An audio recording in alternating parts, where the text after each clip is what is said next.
I'm Sarah Fensky, and this is the 314. Every episode, we sit down with St. Louisans who know what makes this place tick. Together, we explore why things are the way they are and how we can make them better. This episode of the 314 is sponsored by Cardinals Special Events. Bob Clark, the founder and executive chairman of Clayco, can boast of building one of the nation's largest construction firms. The North County native has 600 employees in St. Louis alone. But he's been unhappy with local leadership for years. It's not just St. Louis Mayor Tashara Jones, but her predecessors and other civic leaders who he believes haven't brought enough urgency to the region's pressing concerns. Bob Clark sat down with me last week, and in our conversation, he explained something I'd never heard discussed before, what he says is the source of his rift with Mayor Jones. And you'll want to keep listening. He also shares why he hasn't gotten involved with the business group Greater St. Louis, Inc., and why that could change, and the big investment he's contemplating in downtown St. Louis. Bob Clark, welcome. Good to be here. So you have a lot on your plate. You're executive chairman of Clayco. You actually live in St. Louis County. Why did you decide to get so involved in the St. Louis City mayor's race? Well, I don't really think I live anywhere. I live everywhere. And, Clayco has employees all over the United States, all over North America, but big number of them live in St. Louis. Over 2,000 employees of ours are in the city. They live in the county. They live in St. Charles. They live in everywhere, and they're all my family. And so wherever they are, they're in my care. And I care about the places they're in and whether they're safe. And I get a lot of feedback from my employees, too.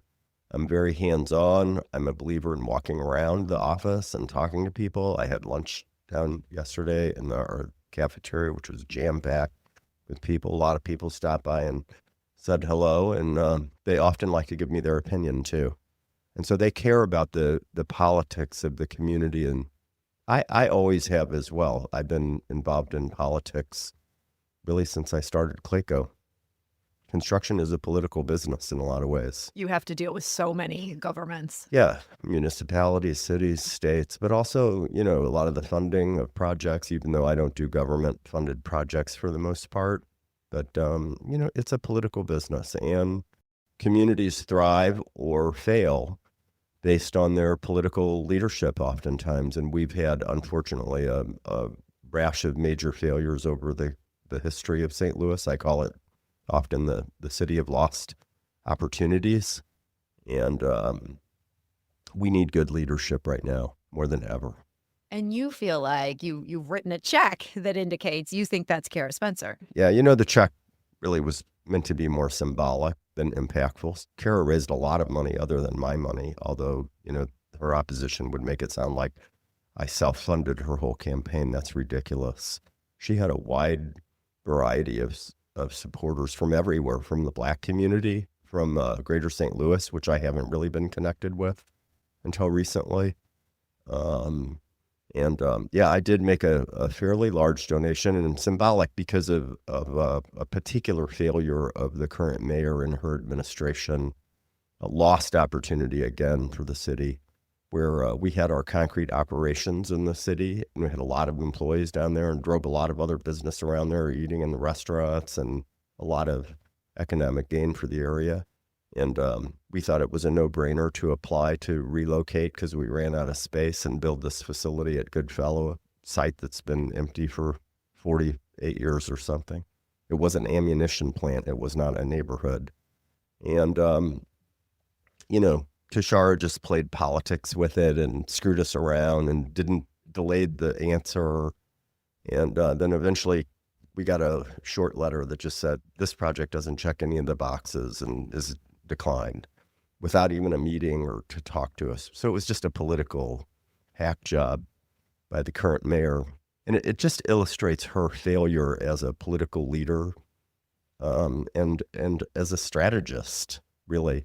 So she penalized her own community and her own city, and then lied to them and told them I was going to put a batch plant there and pollute the neighborhood. And she knows that's not true. So her spokesman has said, this is a quote, the mayor's office was not involved in the decision to reject Clayco's proposal to build a cement factory near residential neighborhoods. It continues. They say, after seeking to privatize our airport and working to hinder the city's ability to redevelop the Railway Exchange building, it seems Mr. Clark is still angry that he was unable to buy influence in this office and is seeking to buy it elsewhere. Let's get into the sort of personal, the sort of attack side of that in a minute. She says she wasn't even involved. Yeah, This was just Neil she's Richardson, her appointee. I think it's clear that she's dishonest person and will say whatever she wants. So So you think she personally sought to block it from that absolutely. site? Neil Richardson's a nice young man, but he doesn't have any authority at all. What about the idea And he doesn't that have the background to do his job either, compared to like an Otis Williams who was there for many, many years. I mean, the SLDC is failing. They're flailing their arms and they're, just not doing a good job. Look at the development fall off in the city and the people fleeing the communities. So yeah, no, I think this issue with Tashara Jones goes back to the convention center is where, all of our, you had an alternate plan for that you sought to advance, yeah. and she didn't want that.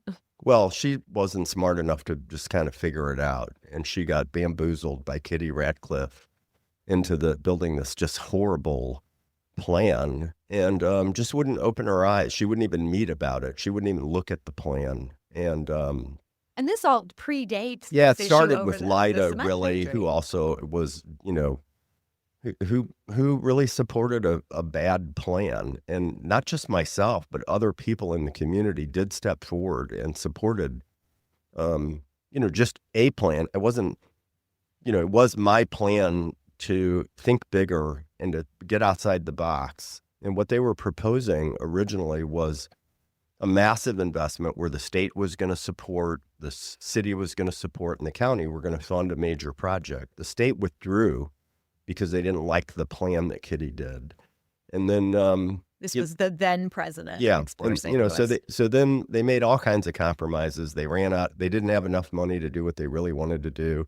So then they got the county to agree to do part, and the city was going to do part. It was going to be a total cost of $180 million for both phases. What they ended up doing was compromising the plan. The architects were critical of it, not publicly, but they did not like the plan.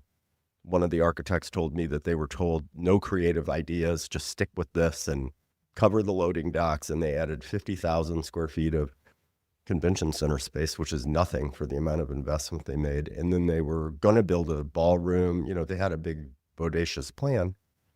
What I said to the city was, hey, you guys cannot afford this plan. This $180 million is not enough money to build what you have right here. And this is a bad plan. Let's table this. Let's get Bob O'Loughlin and Jim McKelvey and all the stakeholders that are around there, get a greater St. Louis, and do a bigger plan. Do what Nashville did. Build a big convention center. And I did offer to donate land at the Bottle District.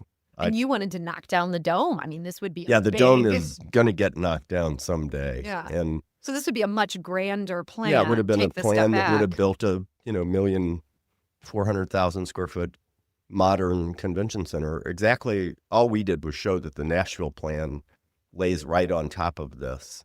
And by the way, the Nashville Convention Center, which is one of the most successful convention centers in the country, was very controversial at the time.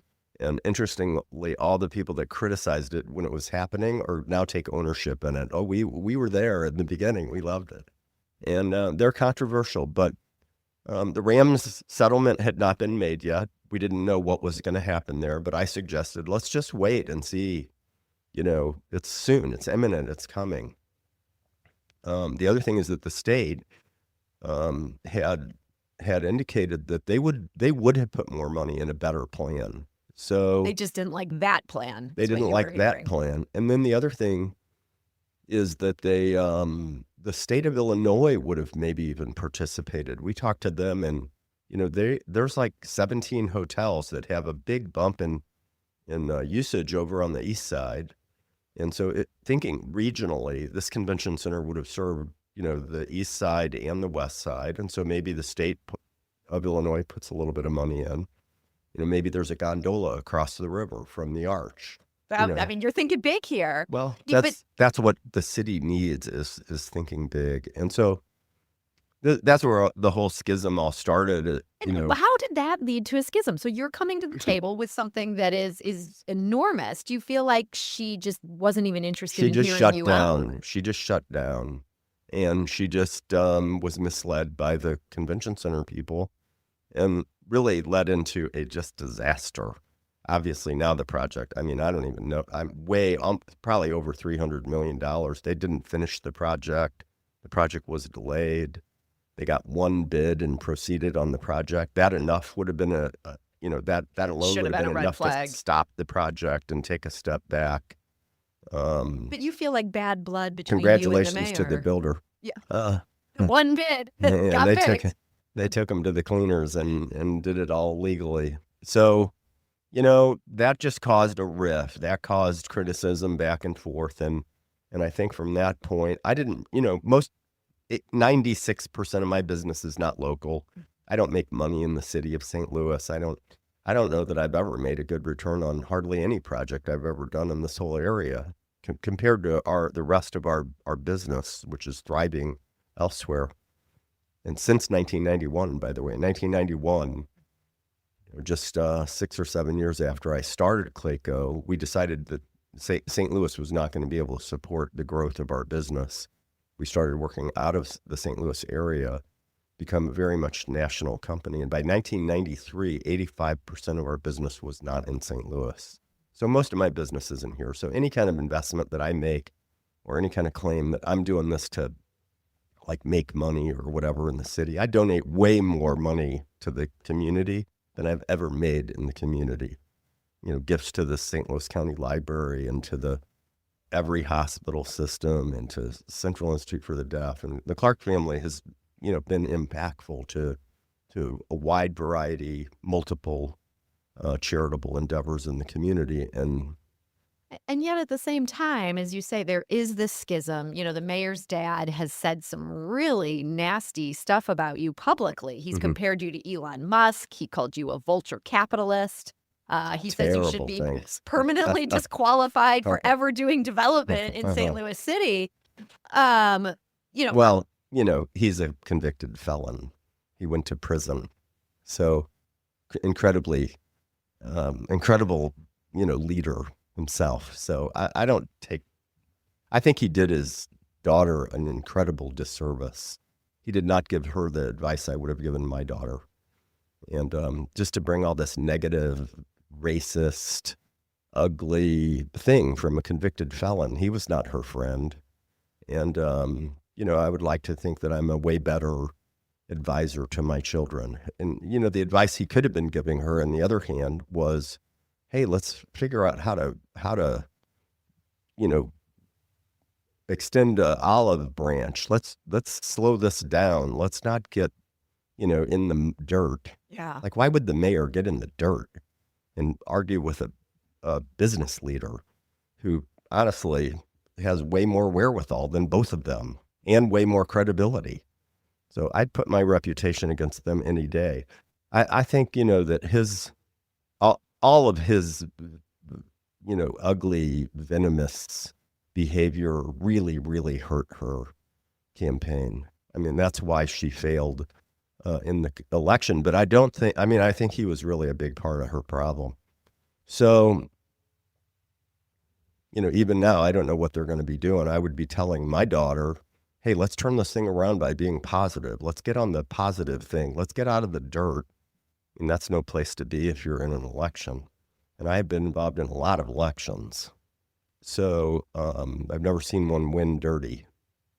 You've been supporting Kara Spencer in all this. Some people have said that she's come in too negative, that she keeps pointing out what's gone wrong, as Well, opposed I to mean, I having a think you vision. do have to point out your differentiations, but she hasn't gotten in the dirt at all. I mean, I think Alderman Spencer has been a real leader the way that she's managed her campaign. And I've seen her at many of her events. I knocked on doors with her. I never heard her go negative. I heard her talking positive about like what she will do for the safety of the community. I've heard her talk about just providing basic services. How how delightful would it be to have a mayor who knows how to do math? You know, Karen knows math. She's a mathematician. I mean, wouldn't it be great to have somebody that knows how to do math, look at the budget, and try to figure out how to fix things? I haven't heard Kara be negative one time, honestly. I think, other than the kind of basic, you have to point out your differences. But I mean, there's no comparison to the negativity of the campaign and bringing a business person into the thing. And obviously it didn't work. Obviously. So Kara did really well in Yeah. the first round voting. I mean, it felt resounding to the point that some people think there's no way that Mayor Jones can pick up enough votes to win in the general. You've suggested that you would increase investment in downtown, maybe move employees downtown if Kara Spencer wins. Is that something now you're actively planning? Yeah, I've been thinking about the city for a long time. I think, and talking to all of the other business leaders who I have very good relationships with. I think Mark Wrighton, we were talking about putting this other kind of organization to overlay to be side by side with Greater St. Louis. What's missing is a right now strategic plan and a turnaround plan, a pivot plan. What can we do to recover in St. Louis? And Greater St. Louis and I have been talking recently about that kind of a initiative. You have to do that with 3 pillars. You have to have the community's voice. You have to have not just like the neighbors who were kind of hoodwinked and tricked by the current mayor. It would be good to have their preachers, their religious folks that really represent a lot of households.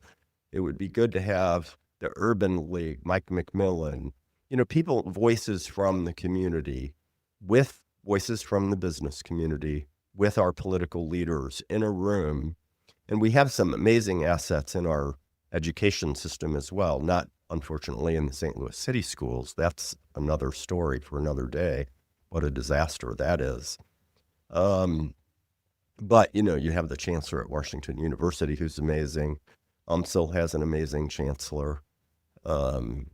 And we've had lots of conversations about convening this larger group to put a right now strategy together that would involve bringing businesses back to the city. No business is going to look. People are fleeing the recent organizations, beneficial things, the restaurant thing that just moved to Clayton out of the city. I mean, I don't know what else it will take for people to go, oh my God, we have to stop the bleeding.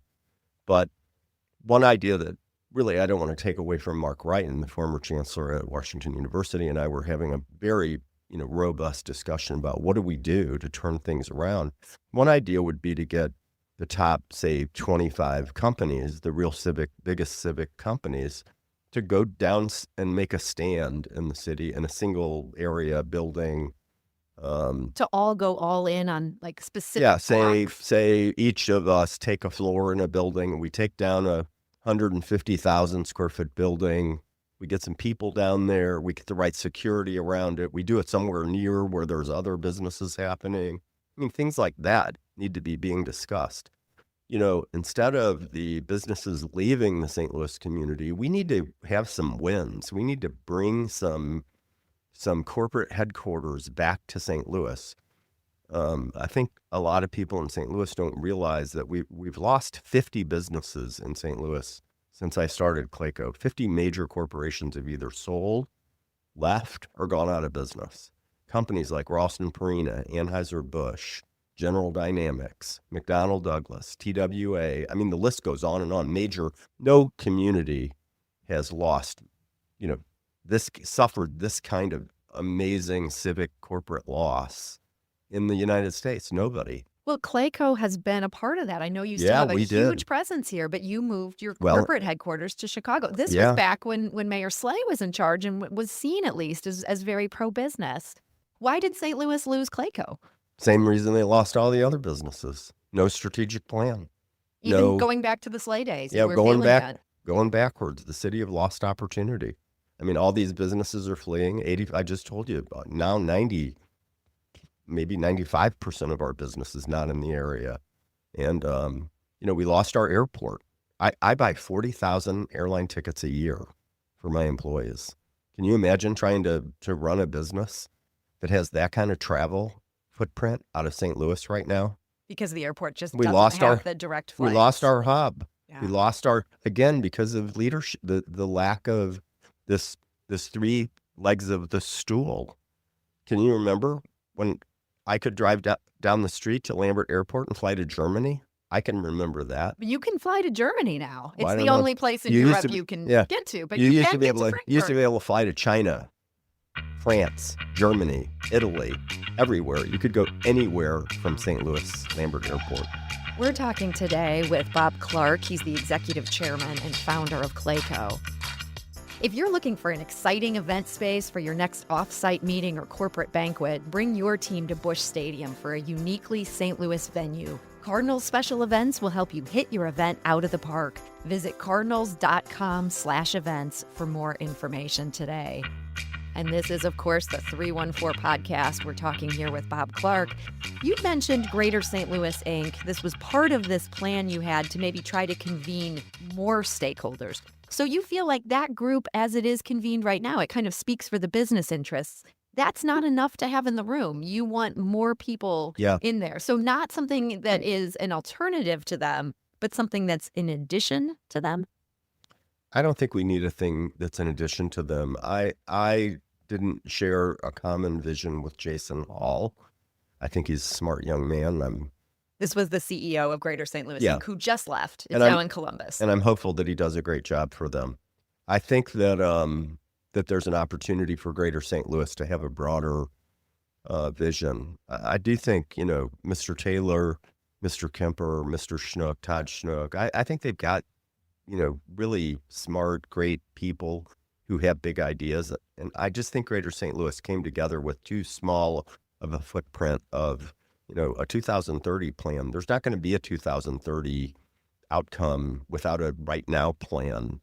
And, I've had, as I said, there's no deal or anything, but I've had good conversations about a more robust footprint and hopefully a leader that comes into Greater St. Louis that has a vision of community voices, political leadership. For a long time, the St. Louis civic leadership has been reluctant to get involved in the politics. Guess why? Why? I mean, if you're a business person and you're watching Bob Clark get in the dirt with the mayor, you're like, I'm not ever going to do that. Hopefully more will. More will. If we get a good outcome, people will see it's risk reward. Am I going to, get a little dirt on me going through this thing with this, dirty administration? Yeah. But I'm going to be very satisfied if we can have some kind of change. Then any criticism that I took or hits I took in the public, will have been worth it. So you sort of sat out on the Greater St. Louis Inc. coming together because it sounds like you thought Jason was not focused on the immediate problems as much as he needed to be. And now this is a chance to sort of change that with a new CEO being hired. Are you involved in trying to help them get the kind of CEO that you could get behind? I hope so. I hope I'll have a voice in that. I hope that we're having good conversations and good conversations around Kara. I mean, they have stepped up. And they have been a participant in this race. I mean, everybody, I think, can see that we have got to have some change. You talked about the ballpark. We have such amazing attributes in St. Louis. The St. Louis Cardinals.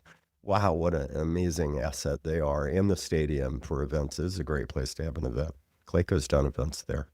And we have Washington University. We have this incredible spine through the area. And we have, when we did the Amazon HQ pursuit, which we led, the East Side was involved, the city was involved, LIDA came to all the meetings,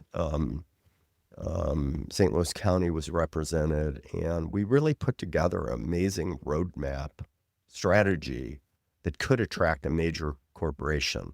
Maybe it was a bridge too far for Amazon's HQ, but what it told all of us that were engaged and saw it is, oh my God, we have such amazing assets. Even Metrolink could be an most cities would give their right arm to have Metrolink. When you just look at the asset that it is, you've got this major transportation thing that is, could be amazing. It doesn't feel safe. Problem could be solved. There's no development along its stops. That problem could be solved. There are so many things that you could do with a right now strategy.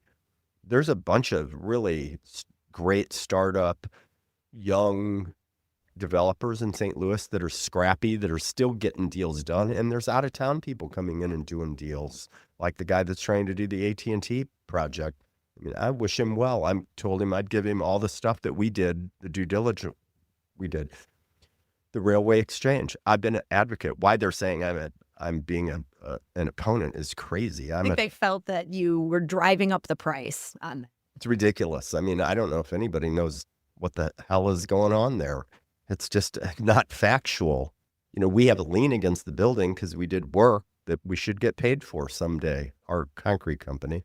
And we just filed a lien, and we want to protect right now we're in the first position before the banks or anybody else to collect our money. I don't think anybody would not protect their position.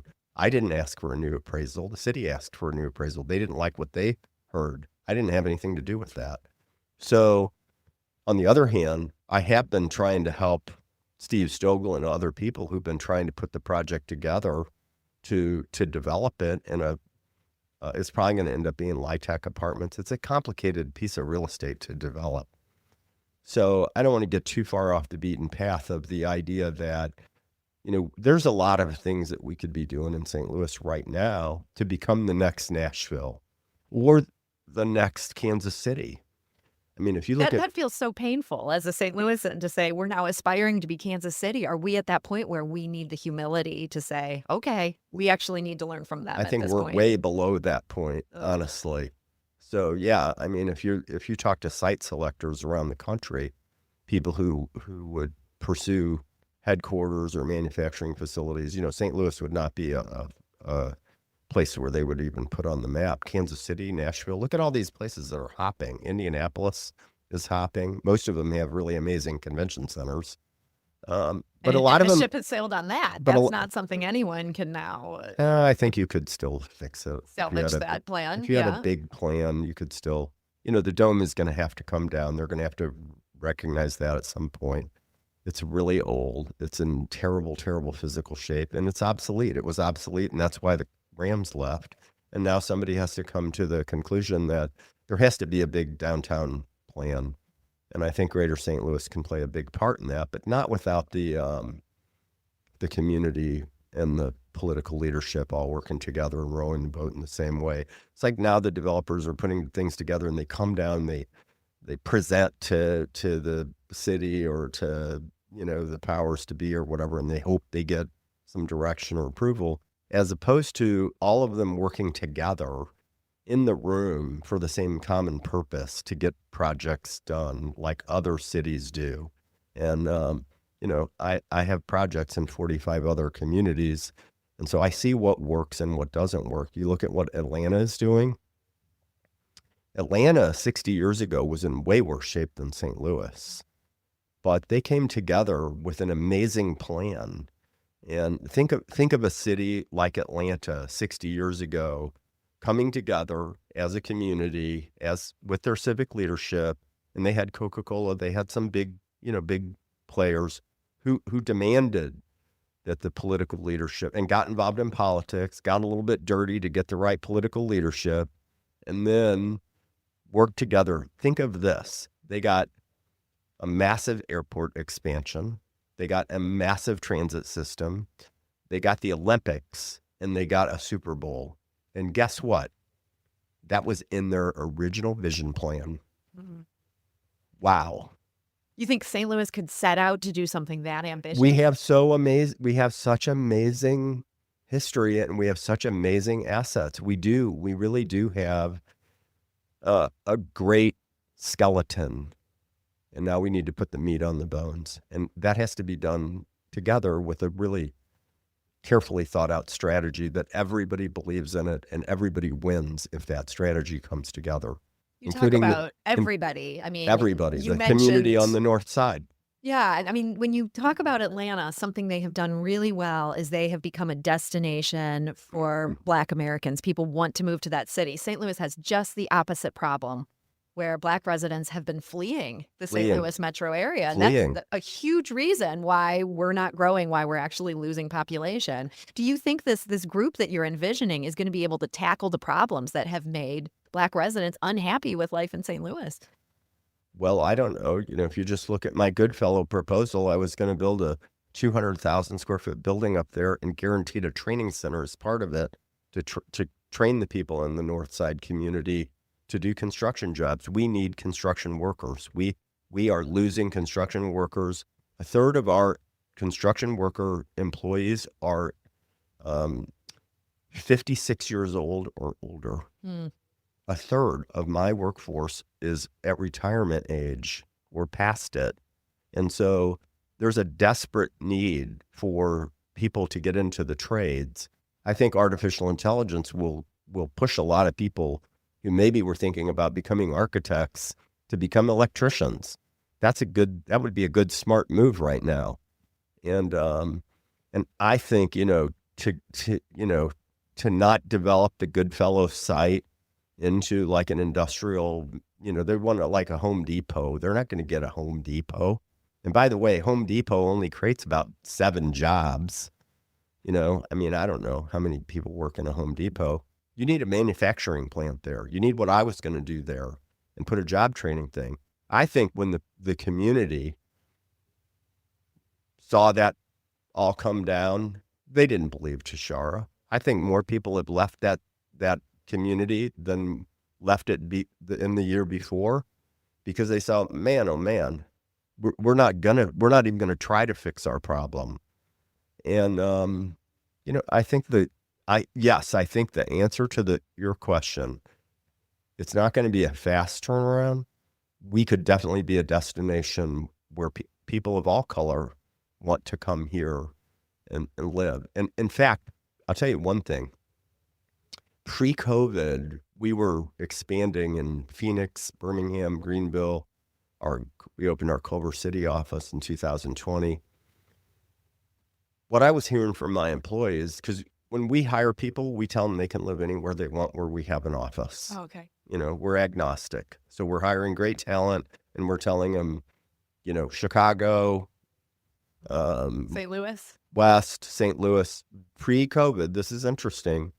St. Louis was not on the radar. In fact, one of the reasons, to your point earlier about us opening our office in Chicago, is we were not able to bring really high-level talent, design talent, engineering talent, the kind of, IT talent to St. Louis. People did not want to move here who had those kind of jobs. Right. And oftentimes we would hear that we could get the job applicant, but we couldn't get the spouse.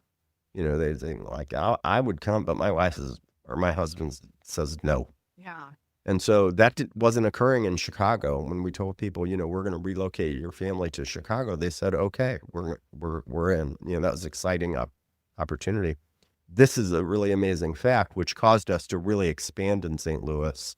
And I don't know if you know this, but we committed to add a minimum of 500 jobs over a very short period of time. And we're just moved into our new 240,000 square foot building in North Park.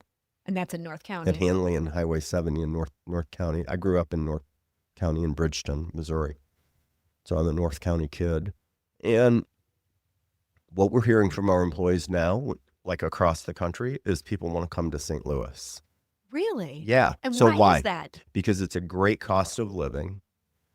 You can have a big yard. You can have a dog. People like, St. Louis, the people that were moving into downtown Chicago in a small apartment or whatever were very isolated during COVID.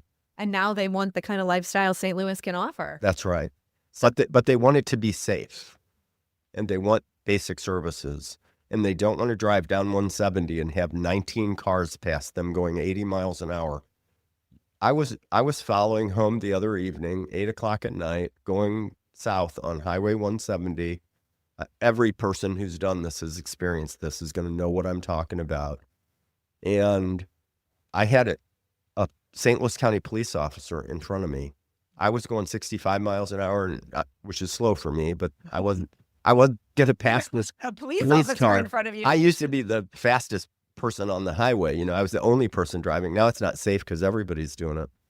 So I'm behind this police officer, and I kid you not, 10 cars at least passed us, past him and me, like they were racing, intertwining with each other, like they're at a racetrack.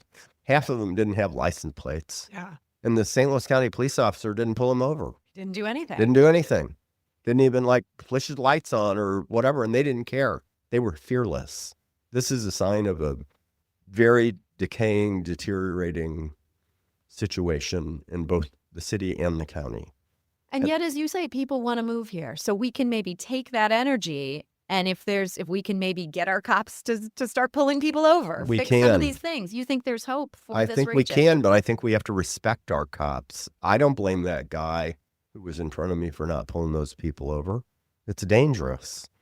Like, you're going to risk your life to pull some guy over who's probably got a automatic weapon in his front seat of his car. I mean, isn't that though the job that It is the guys signed job. up to do? It is the job. But do you risk your life and then give this guy a ticket and then have him throw it out the window and have no municipality that follows up, or that there's no consequences or whatever?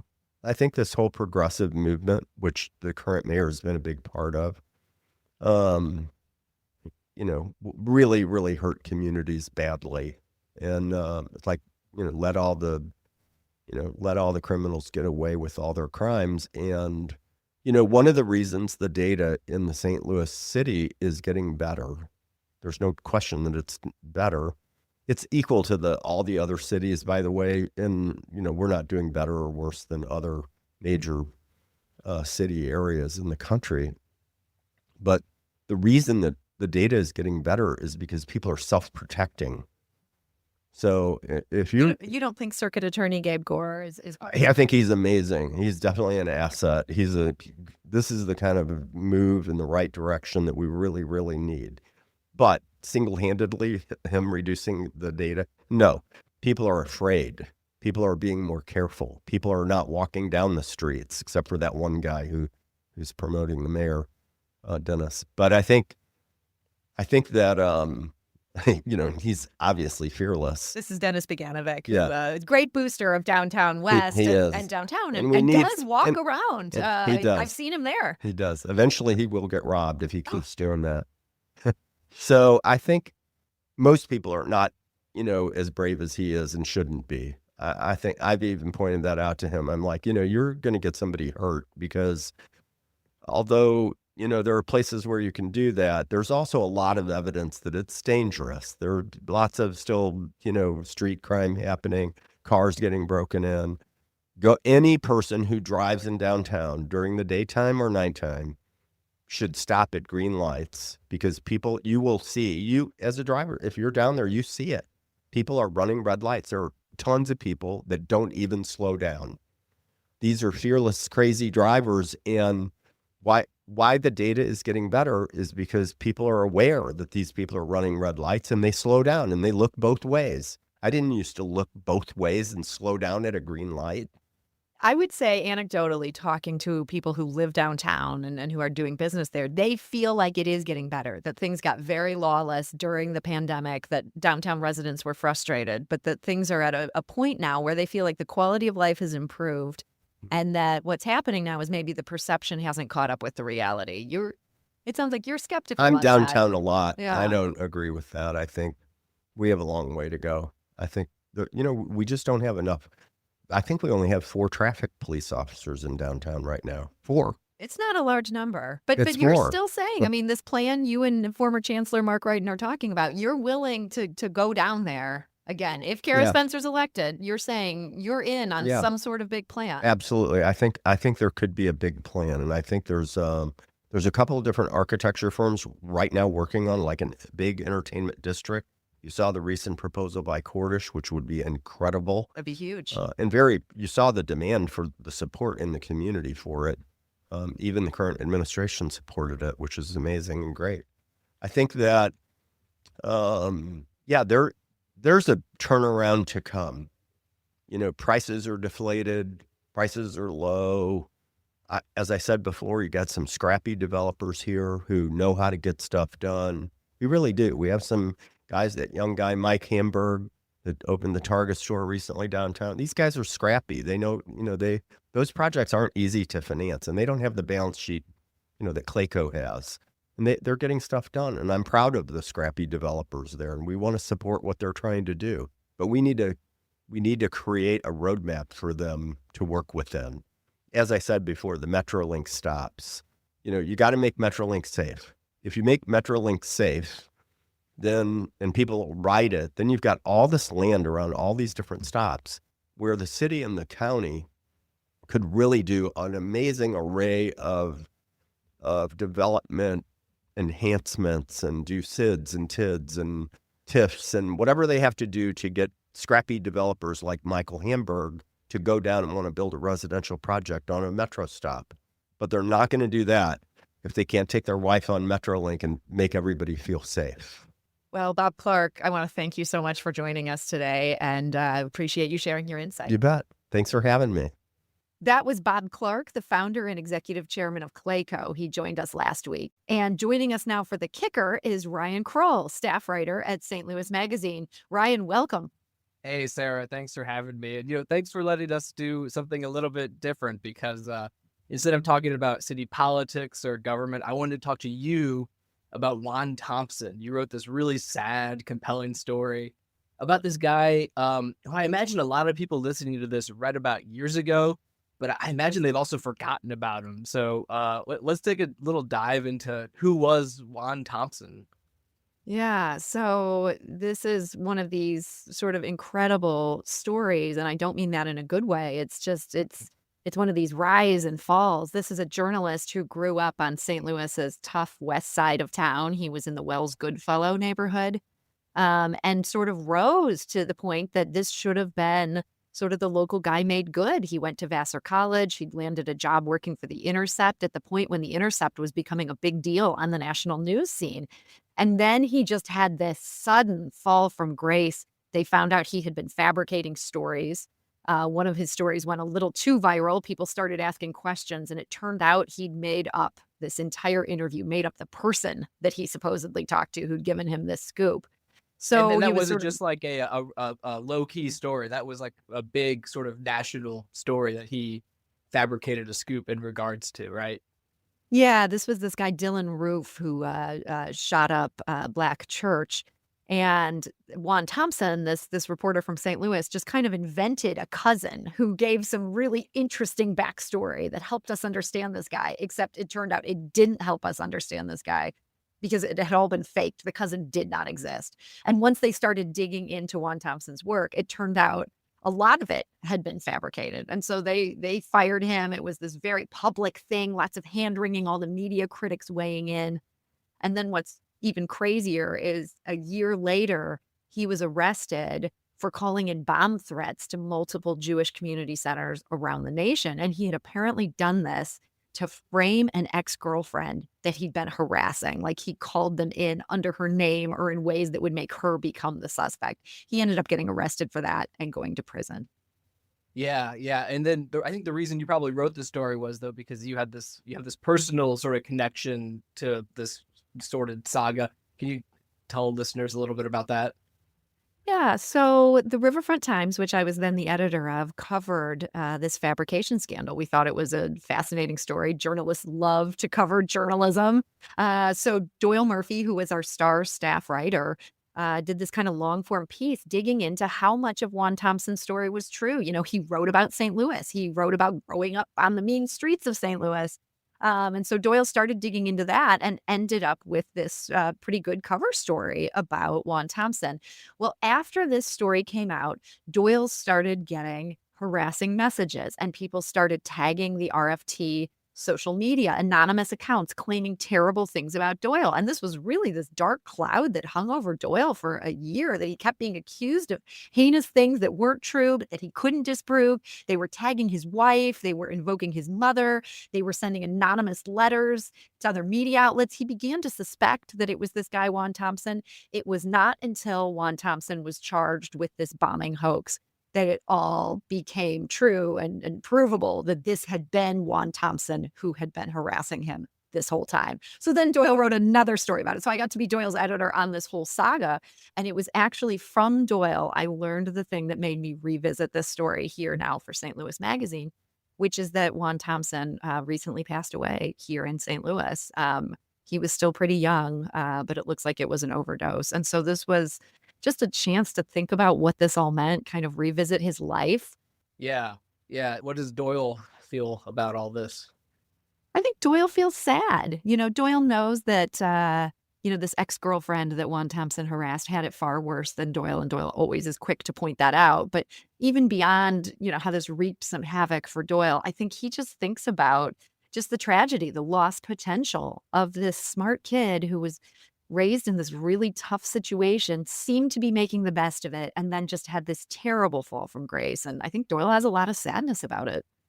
Yeah. And back, whenever this was sort of ongoing, the harassment of Doyle, and he was living under this cloud, like you said, for like a year, did you ever have any regrets about assigning him the story that it did cause him like such a personal hardship that lasted so long?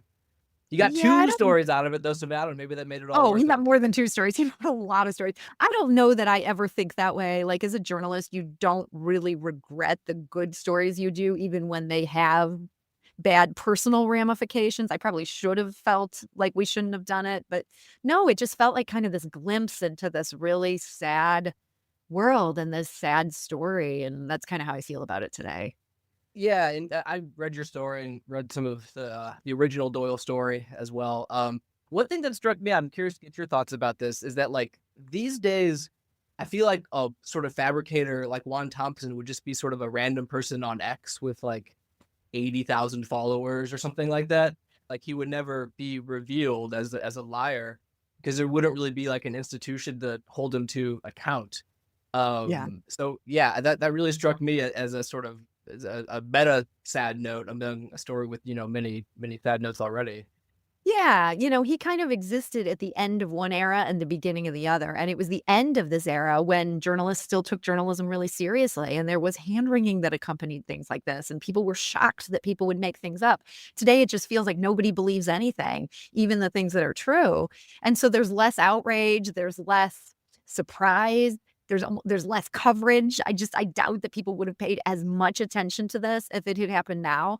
And in some ways, it seems like a more innocent time that we lost kind of our sense of saying, okay, how was this allowed to happen? You wouldn't see that kind of hand wringing, I think, today. You would just be like, oh, that's fake news, and you'd move on to the next thing.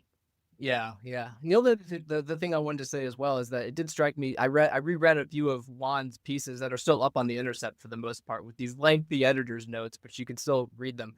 Um, I think the other interesting facet is that he was this guy in St. Louis who I think was in a large part kind of like selling coastal editors details that they already believed about St. Louis. Like I don't think I've definitely experienced this. Like you're more inclined to believe things that kind of support your priors, right?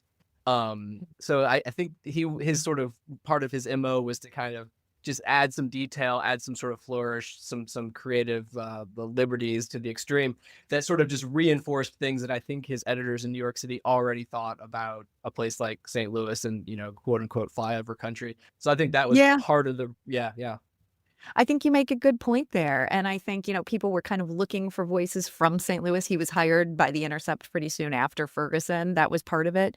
But what's interesting is as much fabrication as he did, most of the stuff about his personal life, from what Doyle could tell from looking into it pretty hardcore, most of it was true. His dad had been in and out of prison. He had been raised on the mean streets. He didn't fake that background. And I think that's part of what makes this story so sad.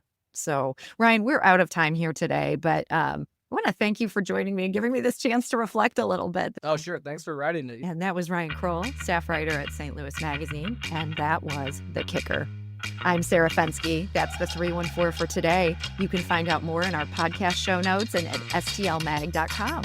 You can also find me and Ryan Kroll every day in your inbox thanks to St. Louis Magazine's fantastic free newsletter, St. Louis Daily. It's a fresh take on St. Louis with insight and original reporting. Sign up at stlmag.com/newsletters. The 314 is a production of St. Louis Magazine. I'm Sarah Fensky, and this is the 314. See you next time.